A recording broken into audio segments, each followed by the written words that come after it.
আসসালামু আলাইকুম রহমতুল্লাহি ওয়া বারাকাতুহু। সম্মানিত বন্ধুরা, আজকে আপনাদেরকে একটা বিষয় দেখাবো। শাইখ আহমদুল্লাহ সাহেবকে নিয়ে মুফতি গিয়াসউদ্দিন তাহিরি হুজুরের বক্তব্যটা প্রথমে আপনারা শুনেন যে তাহিরি হুজুরের অ্যাটিটিউড কি ছিল, একটু দেখেন। আহমদুল্লাহ গালে গালে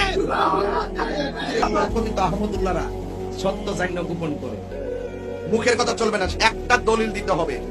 এই দলিল দিতে হবে, আর নাইলে ঘন্টা কিন্তু 48 ঘন্টা দিলাম আমি, সব রেডি করছি। আলি একটা না, এমন আরো 20-25টা আইটেম আমি রেডি করছি, ধরার মতো, আল্লাহর মতো ধরার মতো রেডি করছি। এটা আমাদের মুফতি গিয়াসউদ্দিন তাহিরি হুজুরের মন্তব্য ছিল শাইখ আহমদুল্লাহ সাহেবকে নিয়ে।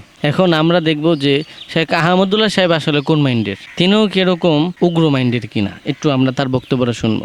আমি বিভিন্ন সময় খুব ভয় পাই যখন কথা বলি যে আমার কথার কারণে মুসলমানদের হতে পারে, মানুষ হবে, আমারও ভুল হয়, আল্লাহ আমাকে মাফ করুন, যেন ভুল না হয় সেজন্য আমি চেষ্টা করি। আপনারা দোয়া করবেন যে আমার কথার কারণে, আমার কোনো আচরণের কারণে, আমার কোনো লেখার কারণে মুসলমানদের মধ্যে কোনো দ্বন্দ্ব যেন, দূরত্ব যেন না বাড়ে, এই চেষ্টাটা আমি সবসময় করি। তারপরও আমার অজান্তে যদি হয়ে যায়, আল্লাহ আমাকে মাফ করে দেখ, দোয়া করবেন আপনারা। সাধারণত কারোর নাম ধরে, কোনো গোষ্ঠী নাম ধরে কারোর সমালোচনা, বিশুদ্ধার মাহফিলে, মিডিয়াতে, টিভি চ্যানেলে, অন্য কোথাও সাধারণত না করার চেষ্টা করি। এরপর যদি কখনো হয়ে যায়, বুঝবেন ওইটা আমার মিস্টেক, বুঝবেন মানুষ ওইটা আমার ভুল, এবং সেই জন্য আমি অনুতপ্ত। আমি কখনো এগুলো চাই না ভাই। আবারও বলছি, আদর্শিক ভিন্নতা থাকবে, আপনাকে আমি আদর্শে কম্প্রোমাইজ করতে বলি না। আপনার ইমান, আপনার আকীদা, আপনার মানহাজ, আপনার চিন্তাধারা, এটার উপর আপনি অটল অবিচল থাকেন, কিন্তু কোন অবস্থাতে মুসলমানদের মধ্যে বিভেদের প্রাচীর তৈরি করবেন না। আল্লাহর ওয়াস্তে নতুন করে বিভেদের প্রাচীর আর তৈরি করবেন না। সমস্ত কুফুর অপশক্তি আজ একাট্টা হয়ে গেছে, শুধু আমরাই বিভক্ত। আমাদের এখন বিভক্তি দূর করে একেবারে গলাগলি করে কাছে আসি হতে হবে, আমি এমনটা বলছি না। আপনি আপনারটা করেন, উনি ওনারটা করুক, মতপার্থক্য আপন জায়গায় থাকুক, কিন্তু দিন শেষে মনে রাখেন, উনিও আপনার কেবলাকে কেবলা মনে করেন, উনি আপনার রাসূলকে রাসূল মনে করেন, উনি আপনার আল্লাহকে আল্লাহ মনে করেন, উনি আপনার কোরআনকে কোরআন মনে করেন, উনি আপনার হাদিসকে হাদিস মনে করেন। আপনি 5 ওয়াক্ত নামাজ ফরজ মনে করেন, উনি 6 ওয়াক্ত মনে করে না, 4 ওয়াক্ত মনে করে না, উনিও 5 ওয়াক্ত নামাজকে ফরজ মনে করে। উনি ইসলামের 5 রকমের কথা বলে, আপনিও 5টার কথা বলেন।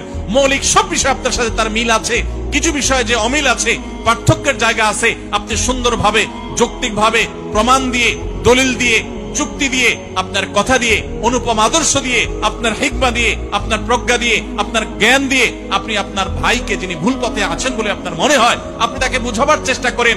আল্লাহর ওয়াস্তে ওয়াজ মাহফিলের মঞ্চকে, আলোচনার মঞ্চকে, মাইককে, টেলিভিশন মিডিয়ার ক্যামেরাকে, মাইককে, এগুলোকে গাল মন্দের ক্ষেত্রে পরিণত করবেন না।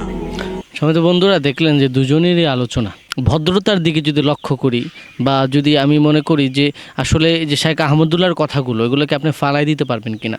তেনার প্রত্যেকটা কথা খুবই সুন্দর, গুরুত্বপূর্ণ ছিল, এবং তেনার মাইন্ড যেটা তিনি বললেন যে আপনার আদর্শের ভুল থাকতে পারে, তবে সেটা আপনি দলিলের মাধ্যমে সুন্দর হিকমার সাথে বোঝাবেন।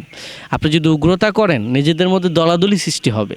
এবং শাইখ আহমদুল্লাহ সাহেব আমার আকীদার পরিপন্থী হলেও কিন্তু সে এগিয়ে গিয়েছে এবং তাকে মানুষ গ্রহণ করে, কারণ হিকমার সাথে তিনি তার মতদর্শের প্রচার করেন। এখন আমরা হিকমার সাথে আমাদের মতদর্শের প্রচার করি না, বিধায় আমাদেরকে মানুষ গ্রহণ করে না। হিকমা গ্রহণ করতে হবে, সুন্দরভাবে মানুষের মধ্যে সমতা বজায় রেখে, সুন্দরভাবে আকীদার পরিপন্থীদের মধ্যে সমতা বজায় রেখে আমাকে কথা বলতে হবে।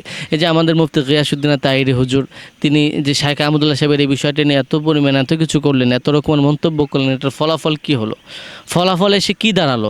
শাইখ আহমদুল্লাহ সাহেব তো তাকে নিয়ে একটা কথাও বললেন না। যদি গিয়াসউদ্দিন তাহিরি কোনো ভুল করতেন এবং এটা নিয়ে যদি অন্য ঘরানা আলেমরা কোনো রকমের ট্রোল করতো, সেই ক্ষেত্রে তো দেখা যেত যে গিয়াসউদ্দিন তাহিরি হুজুরের ফলোয়াররাও চেতে যেত। কিন্তু এই জায়গাটার মধ্যে দেখেন শাইখ আহমদুল্লাহ কিছুই বলল না এবং তিনি চুপ রয়ে গেল। তো যাই হোক, মানুষ ভদ্রতা জিনিসটাও ফলো করে। আপনি যত বড়ই হন, আপনার মধ্যে যদি ভদ্রতাটা না থাকে, আপনি অনেক হক, আপনি অনেক জ্ঞানী, কিন্তু মানুষ আপনাকে গ্রহণ করবে না। যদি আপনার মধ্যে নম্রতা, ভদ্রতা, বিনয়িতা থাকে, আপনার যদি ভুলও থাকে, মানুষ আপনাকে গ্রহণ করবে। এটাই হচ্ছে গিয়ে বিষয়। সুতরাং আমরা যদি আমাদের সত্যের প্রচার করতে যাই, সত্য মানুষকে বোঝাতে চাই, তাহলে অবশ্যই আমাদেরকে ভদ্রতা, নম্রতা, হিকমা অবলম্বন করতে হবে।